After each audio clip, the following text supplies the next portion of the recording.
Alright, so one important thing I want to talk about is patient.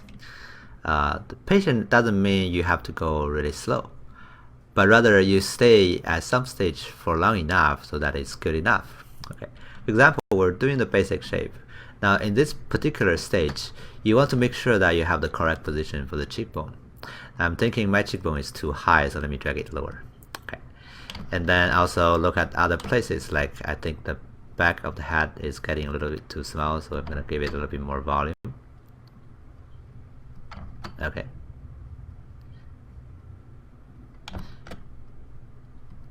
And then I think I can refine the cheekbone to make it go in just a little bit. Okay. And then I can also bring these guys down a little bit because this is not supposed to be really that sharp. It's more like a rounded shape, so I'm going to use edge polish to break up that really sharp edge. Okay.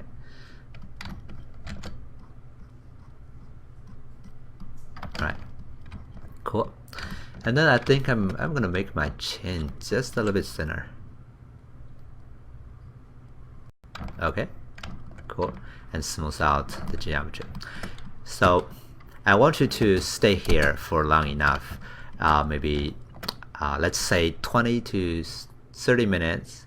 Just think about the structure of the head, follow your reference, make sure they're correct before we move on. And this is important. That's what I'm talking about. Patient. Okay. Patient is not like you go slow, but rather you stay at a certain stage, make sure that everything is correct before you move on, right? Don't try to add a lot of detail yet, because those are not going to work unless you have a very good base shape. Okay, so let's go ahead and do that.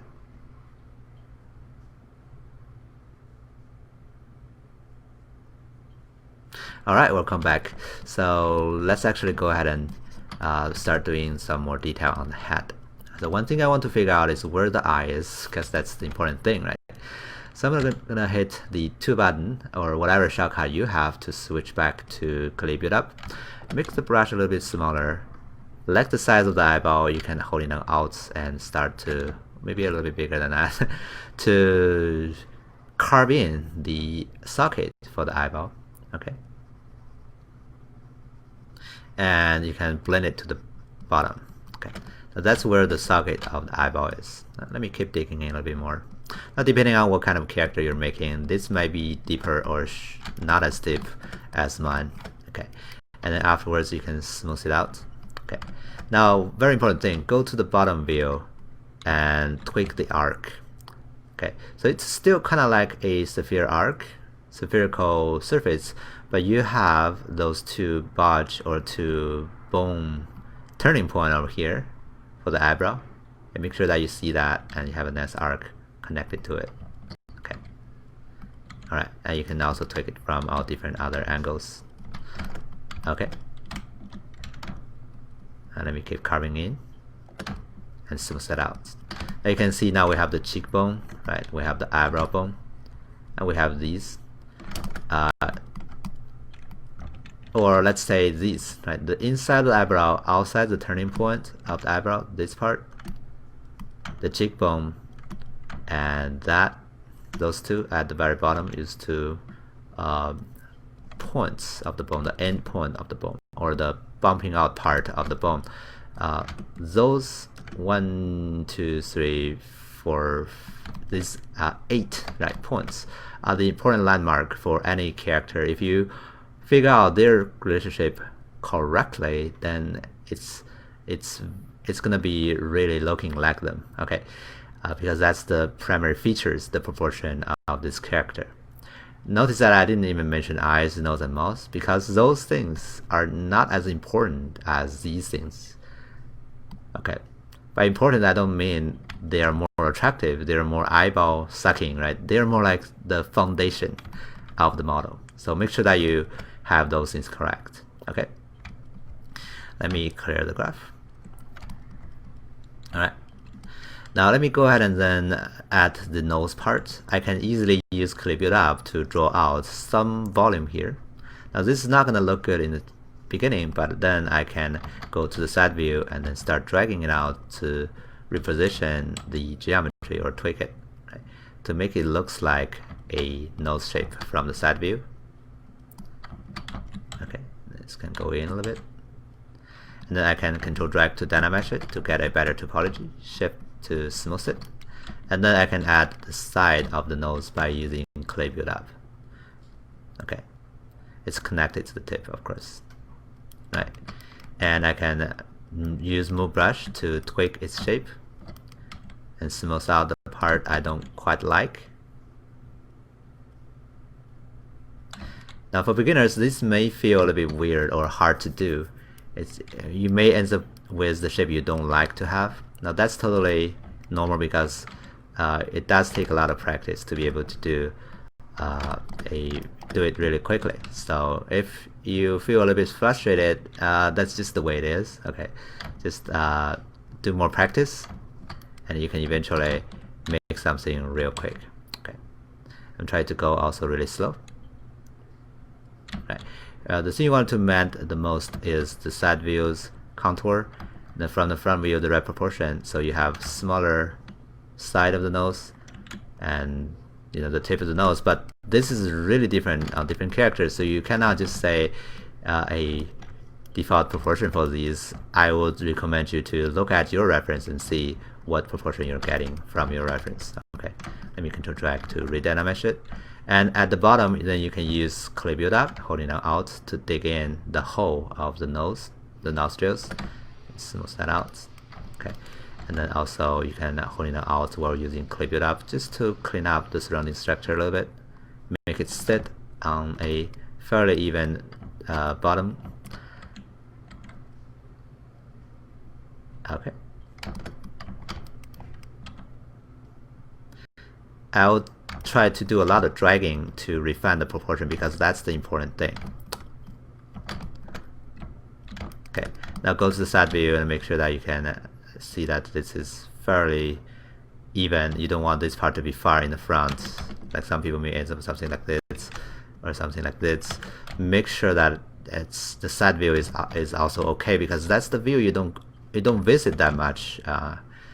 If you're not careful, you may end up with something wrong. So let me do some dragging to just try to make it as good as possible. Okay. All right. Cool.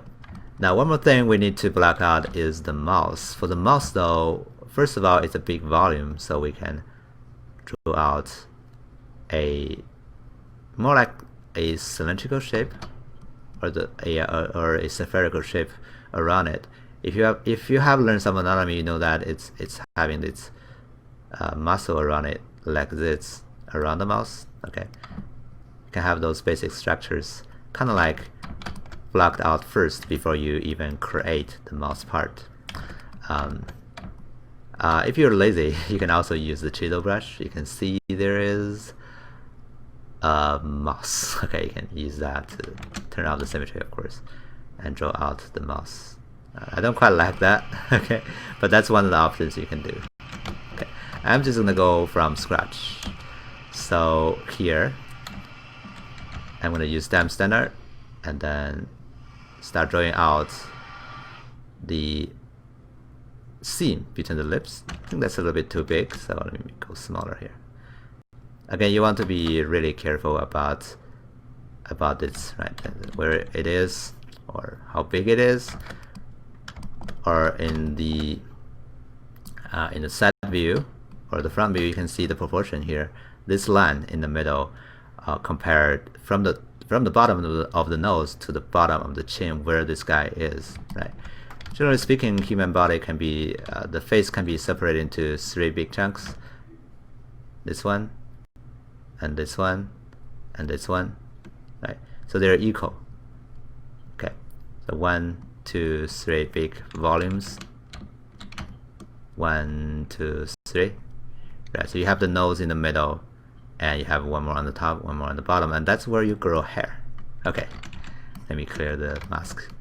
Alright. So after that, you can then use the clay build up to draw out the upper lips volume. Okay. Now lip doesn't live all by itself. It's growing out from the surrounding structure. So when you have some volume already, you can use drag to refine it, and you can then try to blend it with the surrounding structure. Use clay build up. Using clay build up, you can see I'm trying to blend it with the surrounding structure. Okay, and you can even use edge polish to define the contour better. You can see the polishing sometimes is really useful. Okay, and I'm also going to try to define the contour of the lip, and also this middle part, this little dip in the middle. Okay, and then I can also drag the seam, just trying to make it looks a little bit more like my reference. Okay, I can also use edge polish to just define that bottom face of the lip. You can see we have a fairly sharp turn actually going from the top, and then have a turn here, right? And I can use clay build up to do the same thing for the bottom lip. Okay. Now again, don't get too intimidated or frustrated if you cannot do this very easily, because these kind of things needs practice. It's a good thing for you because after 10 years of practice, you know that no one can surpass you with a few months or even 1 or 2 years, because you're just better because you have practiced it more. Okay. Now, like some technology, someone learns some new technology and it surpasses you right away. Like maybe a new game engine or whatever, not just, or a new renderer. Somehow they can produce suddenly better results. I mean, two matters, but the skill underneath it is more important. So let's spend some time blocking out the nose and the mouth. They're easier than the eye, so I don't really create the eyelid yet, but at least have those things blocked out first, and we can fine tune them later. Okay, so I'm gonna stop the video now and moving on to the next. That's when we're gonna try to see how we can create the eye. Okay, see you next time.